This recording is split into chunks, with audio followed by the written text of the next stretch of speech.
नमस्कार दोस्तों। अभी पूरे मीडिया के अंदर छाया हुआ है कि शी जिनपिंग ने एक चिट्ठी भेजी मुर्मू जी को। ये मार्च अप्रैल में चिट्ठी आई थी, वो अब लीक हुई है। जो चिट्ठी है वो भी सीक्रेटली भेजी गई, यानी कि जो अब तक हम बोलते आए एक ही चीज, हमारा नैरेटिव कभी भी चेंज नहीं हुआ है। कई लोग उन्होंने बोलना शुरू कर दिया, और जी सुमेश जैन को सुना मत करो। भाई आपके बोलने से ना कोई सुनता है ना ही कोई रुकेगा, और ये बोलना शुरू कर दिया इनका नैरेटिव रोज चेंज होते हैं। भैया मेरा नैरेटिव कब चेंज हुआ? पहले दिन से बोल रहा हूं कि जो कुछ टैरिफ्स का वॉर चाइना के ऊपर शुरू किया गया, उसके बाद आपके ऊपर शुरू हुआ है, उसका मकसद था आप दोनों को इकट्ठे करना। चाइना और भारत दोनों इकट्ठे हो रहे हैं और चिट्ठियां आनी शुरू हो गई हैं। मुझे लगता है कि कई लोगों ने बड़ी वीडियो बनाई थी, शी जिनपिंग मारा गया, वो मरने वाला है, हॉस्पिटल के बेड के ऊपर लेटा हुआ है, मिलिट्री ने घेरा हुआ है, बीवी छोड़कर भाग गई। अब बीवी जब छोड़कर भाग गई तो उनको लगा कि चलो यार मुर्मू जी भी सिंगल है, इनको चिट्ठी लिख देते हैं। मुझे लगता है अब इसके ऊपर ये बुद्धिजीवी ये वीडियो बनाने शुरू करेंगे। ये हालत है हमारे इंडियन मीडिया की, बट एक्चुअल में कुछ और है। ये जो चिट्ठी आई है ये वो कंफर्म करता है जो मैं और मजरी जी इतनी देर से बोल रहे थे। मैं इसलिए नहीं बोल रहा हूं कि we have been proven right, क्योंकि ये बहुत इंपॉर्टेंट है जो हो रहा है, और ये एक्चुअल न्यूज़ जाननी ज़रूरी होती है। कि अगर भेजा है उन्होंने, वो वर्बली भी भेज सकते थे, but he send something very very important. जो अगला जो कोर्स ऑफ एक्शन है दुनिया के अंदर, वो डिटर्मिन होगा कि कैसे दुनिया चलेगी, स्पेशली एशिया के अंदर पॉलिटिक्स कैसे चलने वाली है। इसको डिटेल में बात करेंगे, because there are so many angles in this one letter. Manju ji जय सिया राम। जय सिया राम। मोदी जी चाइना में और मुर्मू जी के पास लेटर आती है और वो लीक हो जाती है। पहली बात है कि लीक कैसे हो गई? जनरली ऐसे डॉक्यूमेंट्स होते हैं वो लीक नहीं होते। अगर लीक ही होना था तो 2018-8 में जो राहुल गंदगी ने चाइना में आकर एक बेशर्मी से एक एग्रीमेंट साइन किया था, वो क्यों नहीं हुआ? लेकिन मुर्मू जी को लेटर आया, जो दैट मीन्स कि he wanted to send it personally, वो लीक हो गया। अब उसमें उजागर क्या हुआ है ये बताइए। देखिए, वैसे तो केवल एक शब्द आ रहा है, to test the water on China Bharat friendship, ठीक है, और फर्दर कोऑपरेशन के ऊपर। लेकिन इन इन 2-4 शब्दों में ना पूरा सागर छुपा दिया है। नेहरू काल से आपको पता है कि भारत और चीन के रिलेशंस अच्छे नहीं हैं। नेहरू जी ने तो खैर अपने सारे जो जहां पर हथियार रखते थे, ऑर्डिनेंस फैक्ट्री थी, सब कुछ चाइना को ले जाके दिखा दिए। सेना मना करती रही, भाई साहब नहीं माने, जबरदस्ती युद्ध हुआ, जबरदस्ती युद्ध हारे कि हम पहली गोली नहीं चलाएंगे। चाइना को खाना दिया, अपने सैनिकों को खाना नहीं दिया, कपड़े नहीं दिए, रीइंफोर्समेंट नहीं दी, अस्त्र नहीं दिए, गोली में बारूद की जगह सैंड थी। वो सारा वो 1962 the war we deliberately lost. Air force use नहीं की, उसके पंचशील समझौता किया वगैरह वगैरह। लेकिन उसके बाद से क्या हुआ? यूएनएससी की seat they the. China was never friendly towards अस। उसको केवल तिब्बत लेने के बाद क्या था, साउथ तिब्बत बोलता था, अरुणाचल को वो दे दो। अरुणाचल वो प्रदेश है जहां से उन्होंने ब्रह्मपुत्र नदी अपना 70% पानी इकट्ठा कर लिया। मतलब वो नॉर्थ ईस्ट का एक कह लीजिए वाटर बेड है। अरुणाचल के लिए बार बार क्लेम होता रहा, यहाँ तक कि जब वो नॉर्थ ईस्ट के लोग इधर, मतलब हम ये कहेंगे वेस्ट में आते थे, तो बांग्लादेश पार करके इधर के भारत में आते थे, तो उनको विदेशी की तरह से ट्रीट किया जाता। और आपने इसका एक वो चक दे इंडिया में देखा होगा ना, जब वो कहते हैं स्वागत है, देन द गर्ल सेड कि अपने देश में अपने घर में कौन स्वागत कराना चाहता है। सो उनको हम सिस्टमेटिकली चेकआउट कर देते, कभी अरुणाचल हमारे मैप से गायब होता था कुछ कुछ करके। देन के मोदी गवर्नमेंट, और इन्होंने सोचा कि जो इन्होंने ये क्या करता है, चाइना हर देश के साथ इंटर पार्लियामेंट्री पैक्ट साइन कर लेता है। ये अफ्रीका में भी किया है, काफी सारे देशों में किया है। तो जो राहुल के साथ वो हुआ था इंटर पार्लियामेंट्री, कि उधर से जो है पार्लियामेंट से जो लॉज आएंगे वो यहाँ बनाए जाएंगे। ऐसा सिस्टम प्रीवी काउंसिल के साथ इंग्लैंड में है कि इंग्लैंड के लॉज यहाँ पे ऑटोमेटिकली प्रीवी काउंसिल के कारण, वहां पर एलजीबीटीक्यू पे होता है तो यहाँ पर होगा, वहां सैंडल और चप्पल होता तो यहाँ होता है। तो ये सारी चीजें एक ये कह लीजिए गाइडलाइन। तो उन्होंने सुप्रीम कोर्ट की तरफ से किया था, इन्होंने पार्लियामेंट की तरफ से किया। खैर एनीवे, डोकलाम हुआ, गलवान हुआ, उन चाइना को समझ में आ गया इंडियन माइट इज बिग हम इनको लड़के नहीं काबू कर सकते। और वहां से विश्व का भारत को देखने का नजरिया बदल गया। डोकलाम होने के बाद अमेरिका की हमेशा से ये कोशिश रही कि अगर भारत साथ दे दे तो अमेरिका चाइना को टैकल करे, और ये अमेरिका इस तरीके के काम करता है। लेकिन हमको मालूम है पाकिस्तान को अमेरिका ही फंड और फ्यूल करके भारत पे अटैक कर रहा है। तो अगर हमने अमेरिका का साथ चीन को कंट्रोल करने में दिया, तो पाकिस्तान वैसे भी आकर के वो करेगा, फिर किसी और दो देश को इकट्ठा करेगा भारत को कंट्रोल करने के लिए। अमेरिका का टारगेट है यूनिपोलर। ये वो समय था जब हम लोग इस टेबल पे आए कि चाइना हमारी ताकत बन सकता है, हम चाइना की ताकत बन सकते हैं। पर दुश्मनी इतनी कि उसको बात पाना मुश्किल है। इसी समय ब्रिक्स के थ्रू बात की जाने लग गई, जहां पर रशिया, भारत भी है, रशिया भी है, चाइना भी है।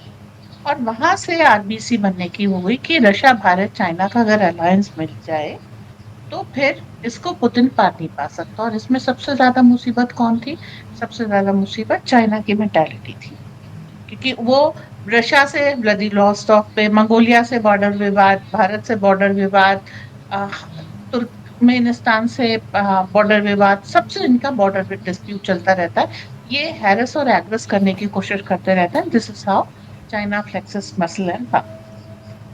तो धीरे धीरे अब चाइना को कंट्रोल करने के लिए कभी इनका कोल रोका, कभी इनके पेट्रोलियम रोका, कभी कुछ, कभी कभी इनके शिप्स को जो है चेकमेट करना शुरू किया, कभी इनकी सबमरीन्स में हमने अपनी जिब्रिज डाल दी, उसको एवैक से हैक कर लिया। ये सब करके हमने चाइना को इस पोजीशन पे लाके खड़ा किया कि आपको अगर ट्रेड करना है, कहीं से तेल लाना है, कुछ भी करना है, तो आपको भारत से बात करनी पड़ेगी और भारत से मिलके रहना पड़ेगा। भारत के बिना आपका सर्वाइवल और आपकी जो भी है ट्रेड एंड कॉमर्स पॉसिबल नहीं है। तो उस बाबत जब हमारे ये लोग मिल लिए, रशिया में एक पिक्चर है ना जिसमें पुतिन बीच में, एक तरफ रशिया और एक तरफ मोदी है, वो पुतिन बीच में एक तरफ जी है, एक तरफ मोदी है।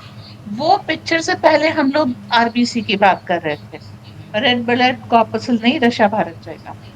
तो वहां पर पुतिन के साथ वो अलायंस बचा, उसमें आप देखिएगा जी थोड़े से उखड़े उखड़े नजर आ रहे हैं, थोड़े से छिटके की मजबूरी में रखा है। लेकिन उसके बाद उत्तरोत्तर ऐसी समय आता गया, फॉक्सकॉन इधर आई, इनकी ईवीज पे बैन लगे, तो अब धीरे धीरे, और अफ्रीका से इनको टोटल पुशबैक मिला, ऑस्ट्रेलिया से इनको टोटल पुशबैक मिला।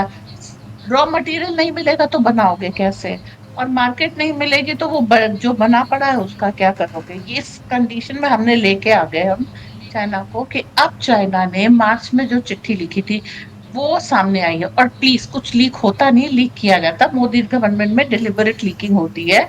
यहाँ पर कुछ अचानक वो नहीं होता, क्योंकि हमारे यहाँ बड़ी एक, ये कह लीजिए ना, एक मायूसी है, टैरिफ लग गया, अब भारत की इकोनॉमी बर्बाद हो जाएगी, जीएसटी नहीं, सॉरी, क्या, जीडीपी खत्म हो जाएगा, ये खत्म हो जाएगा, वो हो जाएगा। तो उन्होंने चिट्ठी लिख कर दी कि भाई हम स्ट्रांग है, तुम वो मत समझो कि अच्छा। इस बीच में आप पॉजिटिव वो देखिए कि आपने सिक्किम के थ्रू सक्सेसफुल कैलाश यात्रा भी फिनिश की, ठीक है।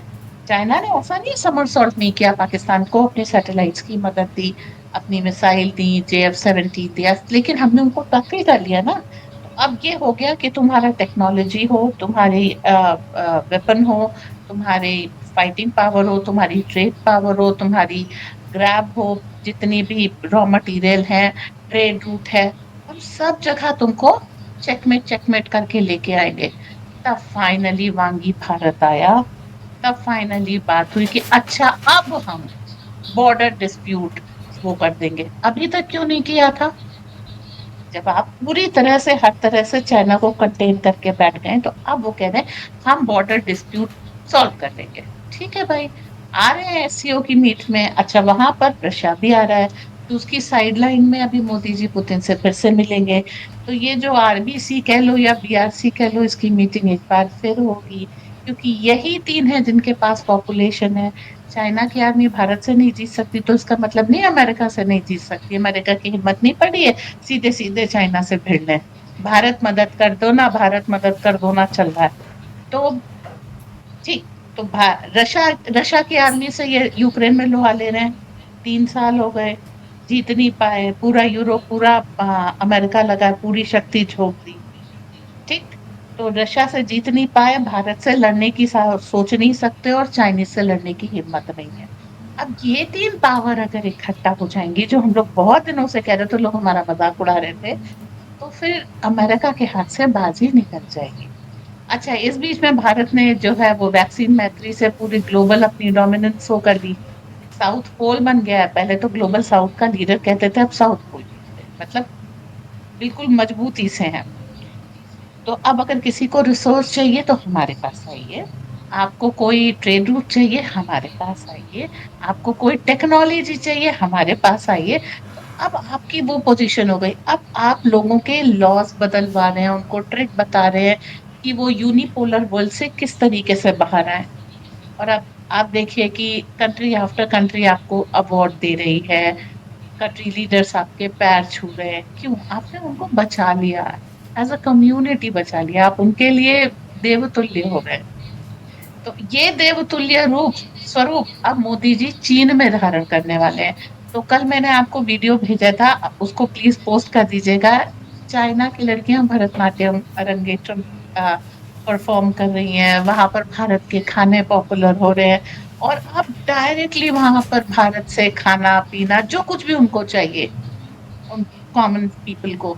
और सेकेंडली, अभी तक चीन और अमेरिका की एक कॉमन नीति थी कि वो 70% जनता को इग्नोर करके इलाइट के लिए काम करते थे। और भारत ने चाणक्य के अर्थशास्त्र से ये जो सैशे इकोनॉमी निकाली है, वो फॉर्मूला जब चाइना में लागू किया जाएगा तो फिर से चाइना जैसे पहले कहता था ना कि अगर तुमने अच्छे कर्म किए तो अगला जन्म भारत में मिलेगा, वो चीज आप देखिएगा कि आने वाले समय में होगी। जब हम कहते थे ना, अभी मोदी जी ने जो भारत में इन्वेस्टमेंट करने की इन लोगों को छूट दे दी है, 5 साल में देखना चाइना का पैसा भारत में, चाइना की टेक्नोलॉजी भारत में, टेक्नीशियंस भारत में, उसकी शुरुआत हो चुकी है। भारत का म्यूजिक ही नहीं, जुनून सर चढ़ करके बोल रहा है जी। सही जुनून ही है जिसके कारण हम भी चाइना में बैठ के वीडियो बना सकते हैं। लेकिन मुझे लगता है कि मज़ा उस दिन आएगा, जो हमने बोला था वो पूरा हो गया, खुशी इस बात की है। लेकिन मुझे लगता है कि इस बार मोदी जी यहाँ पर आ रहे हैं, पता लगे चाइना का highest civil award Modi ji को मिल गया, वो भी चाइना से, कोई बड़ी बात नहीं है।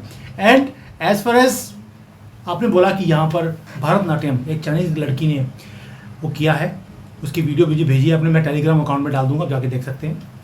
लेकिन मैं आपको एक चीज़ और बता दूँ कि जो मेरी वाइफ है वो भी उसने भरतनाट्यम उसने सीखा हुआ है। पहली बात, she specially to the classes, she wanted to learn that, she is a wonderful dancer, तभी मुझे भी डांस करा रही है वो। एंड एज फार एज आज ही का दिन है, जैसे आपने बोला कि यहाँ पर इंडियन फूड मिल रहा है। Today we went out for dinner, तो जिसने बोला कि आज ना इंडियन खाते हैं, तो घर पे जाके आराम से I want to have dal with chapati and Indian tea. तो आज हमने इंडियन फूड बना के खाया है ये वाला, because people here really like it. जो यहाँ पर इंडियंस की शॉप्स हैं उनको वहाँ पर वेटिंग होती है, पीपल लव दैट। और जो हम रुमाली रोटी जिसको बोलते हैं, उसका नाम इन्होंने रखा हुआ है फ्लाइंग ब्रेड, क्योंकि हवा में उड़ा के ऐसे लंबी लंबी करते हैं, तो इन्होंने नाम रखा है उसका फ्लाइंग ब्रेड। तो ये बहुत ज़्यादा वो पॉपुलर है चाइना में। बट एनीवेज, जो मुद्दा था वो ये था कि भाई चाइना में अब मिलकर काम करने की बातें शुरू हो गई। ये मुहिम जो शुरू हुई है ये लंबी चलेगी, ये ऐसे ही छोड़ने वाली नहीं है। और जो लोग बोल रहे थे कि हमारी इकॉनमी डाउन चली जाएगी, और प्लीज़ भैया, पहले दिन से बोल रहा हूँ, हमारी इकॉनमी को इतना भी फर्क नहीं पड़ेगा। हमने 300 मिलियन लोगों की मार्केट छोड़ी है अमेरिका की, तो 1.4 बिलियन लोगों की मार्केट पकड़ ली चाइना की। And this is a consumption market, बहुत बड़ी मार्केट है। यस, इनकी इकॉनमी डाउन है, इनको बचने के लिए एक सहारा चाहिए। इनको तिनका चाहिए था, हमने बड़ा पूरा एक जो है तना पेड़ का वही पकड़ा दिया, सनातन का तना। तो इनको बचाएंगे भी हम, चलाएंगे भी हम, और मिलकर अगर काम किया जाएगा चाइना के साथ। यस, इनके ऊपर विश्वास नहीं कर सकते, मैं मानता हूँ इस बात को, लेकिन आज वो फंसे हुए हैं, कुछ भी करने को तैयार है। आपका 1962 का जो बॉर्डर चेंज हो गया था वो भी चेंज करने को ये तैयार हो जाएंगे। 6 पोजीशन पे अंदर आए थे, वापस चले गए। इंटरनेशनल बॉर्डर डिक्लेयर करने की बातें हो रही हैं, ट्रेड इंक्रीज हो रहा है, फॉरेन डायरेक्ट इन्वेस्टमेंट्स अलाउ हो रहे हैं चाइना के। ऊपर से चिट्ठियां आनी जानी शुरू हो गई हैं। आप समझ सकते हैं कि दुनिया किधर चल रही है और हमारा मीडिया सिर्फ सेंसेशंस क्रिएट कर रहा है।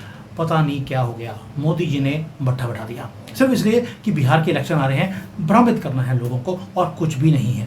जहाँ से पैसे मिलते हैं उसी की भाषा ये बोलनी शुरू करते हैं। आई एम सॉरी टू से but this is what Indian media is. तभी ये मजाक बन गए हैं पूरी दुनिया के अंदर।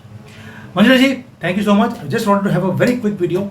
चिट्ठी का मामला कि चिट्ठी आई जैसे आपने समझाया बिल्कुल स्टेज वाइज, मज़ा आया था। और कई लोग बोलते हैं कि मंजुला जी आप बिल्कुल जयललिता की तरह बोलती भी हैं, बिहेव भी करती हैं और दिखती भी हैं। तो देखिए बड़े बड़े पॉलिटिशियंस जो होते हैं उनको हर चीज़ बड़े आराम से समझानी भी आती है और समझ भी आती है। So thank you so much. जय हिंद, वंदे मातरम। जय हिंद, वंदे मातरम।